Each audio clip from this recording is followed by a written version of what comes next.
you gave me the baton, and I guess I better pick it up. It's rather funny.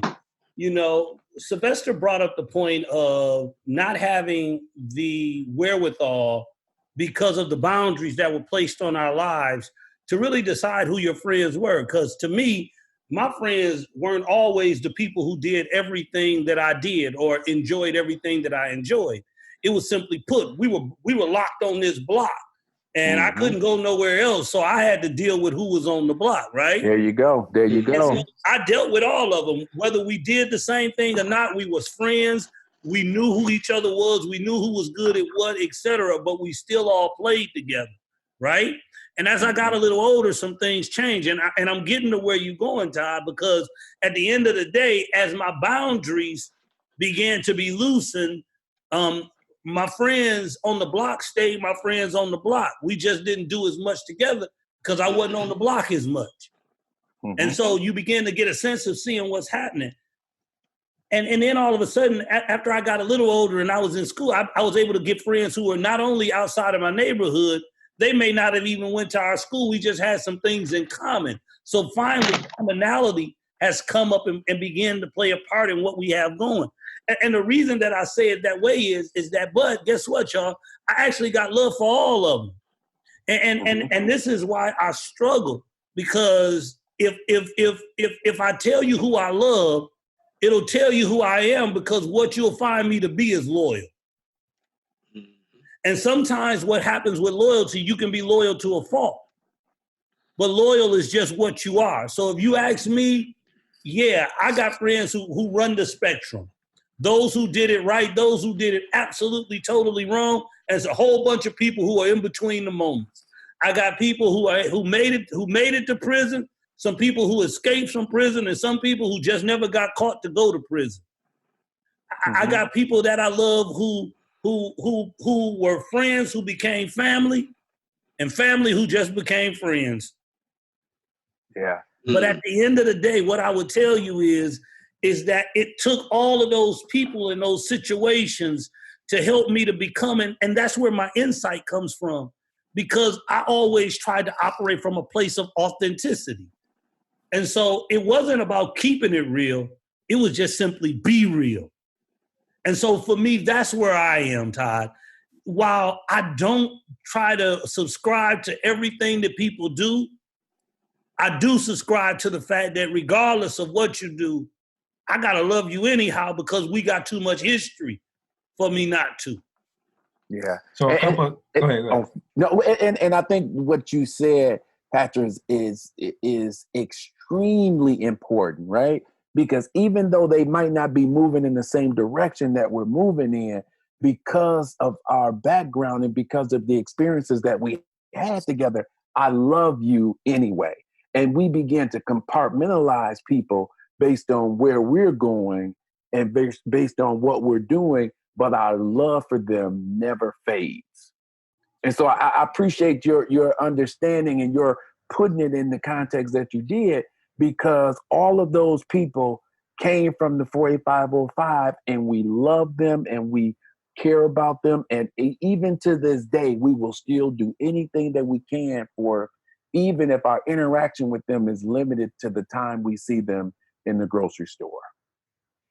Yeah, so part of what you dropped on me, Patrick, was that discernment, right? Those experiences begin to help us to discern, right? Those paths in our lives that we should or should not take. But now I'm going back what Sylvester was talking about. I just remember going back to the neighborhood, and you see somebody that's still rocking on Bundy Street in the dead end. They be like, what's up, Woback? Who you be with? And then, you throw your hands up in the air, and the next thing they say is, come show me some love, right? There you go. No doubt. And so I remember one time going back to the block, and I was with this sister, right? And we was dating, and brother was like, "Whoa, man, come here, man. We drinking, the 8 ball, right? Crazy 8, right? Old English 800 for y'all who are illiterate, right? So Old English 800, and they was like, "Come on, Ty, hit this with us one time." And I had went and got my degree and all that, and the female was looking at me like, "Don't you do it?" And I'm like, "Give me that bottle, bro." And I hit it with her, got back in the car, rolled up, and I got that look from her like, what are you doing? And it's kind of what you said, Patrick. I'm going to be real, right? I'm always 05. You know what I'm saying? I'm always going to show my love. And so really, Willie's family proverb is like, if you show love to those who are the least, then you show me who you are. Mm-hmm. Come on. Yeah. And there's so much to be said for that, right? And it doesn't change who you are based on the sip that you took with the guys, because that was your way of showing love to them at the moment. And I don't know where things went with that female, right? But at the end of the day, you cannot pretend to be somebody that you're not.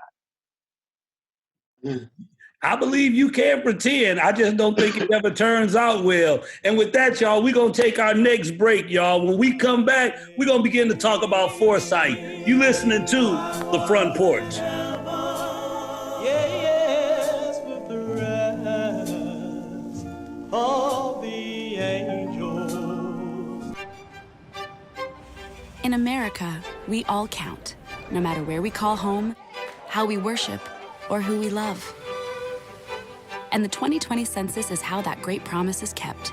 Because this is the count that informs where hundreds of billions in funding will go each year for things like education, healthcare, and programs that touch us all. Complete the census online, by phone, or by mail. Shape your future. Start here at 2020census.gov.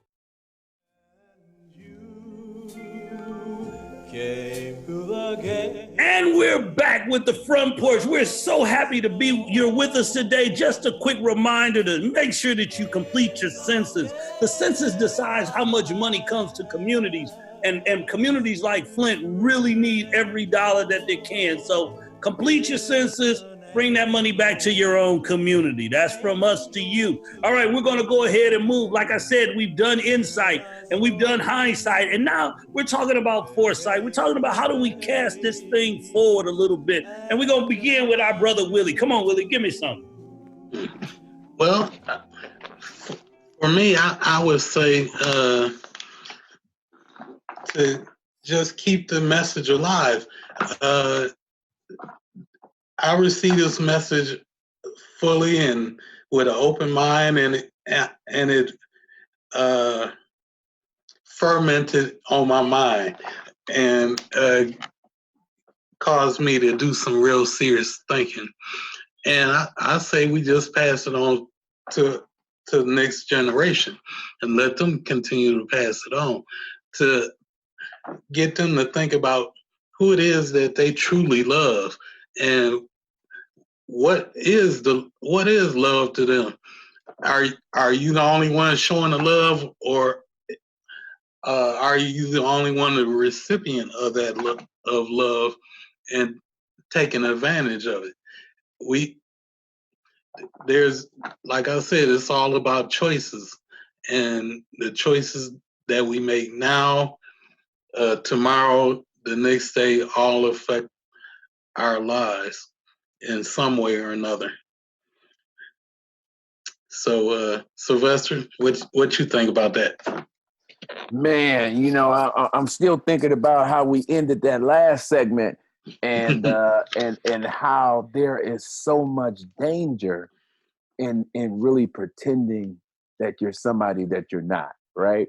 And so I think you're absolutely right, is that we have to continue this idea of intentionality, being deliberate and being thoughtful about who you are and whose you are, recognizing that one, as Ty stated, the first commandment that we have is to love, right? And if we really approach this thing from a spiritual standpoint, we recognize that if we love God, then God is love. Therefore, we must love. And so with that, I'm going to say we have to continue not only to love those people who love us, but we must love those people who don't love us. And then we have to continue to show love to those people who grew up in our neighborhood with us, those people that we had a pleasant experience with, and those people that we had a not so pleasant experience with, recognizing that at the end of the day, we must show up authentic. it is so imperative that we show up authentic, and we must share that with the next generation. Encourage them. Just because a person doesn't do the same things that you do doesn't mean that you not love them, but be authentic in everything that you do. Because as my brother Patrick said, if you're not authentic, they will find out very soon. Todd, what you think about that? I'm gonna fall in line with you all, man. We just got to keep it 100, right? And I think, I've heard, this kind of expression that, love brings everything to its knees, right? And so I just think showing authentic, true love, is going to go before you, right? It's going to pave the way for you. What I mean by that is I'm remembering the movie Training Day with Denzel Washington, right? And remember the white guy that was rolling with him, right? And early in the beginning, he stopped, these brothers from the alley violating that one young sister that had to skip school, right? Absolutely. He didn't have to, right? Right. But he showed love, right? Mm-hmm. And you see how that circled back around with him in the end, right? Saved his life. So I'm just saying, for me, if you show pure love, and I heard it put this way, love is unconditional, love is not manipulative, and it's not coercive, right? Because when it becomes that, it ceases to be love. So if you show love authentically, it's going to look out for you. It's going to go before you. Mm-hmm. That's deep dive, Todd, that you put it there for us. It is rather funny, though. I was always looking at it from this standpoint. Love is like an hourglass with the heart filling up as the brain empties. Man, where the hell you get that from? You didn't learn that. Somebody told you that, man. Come on.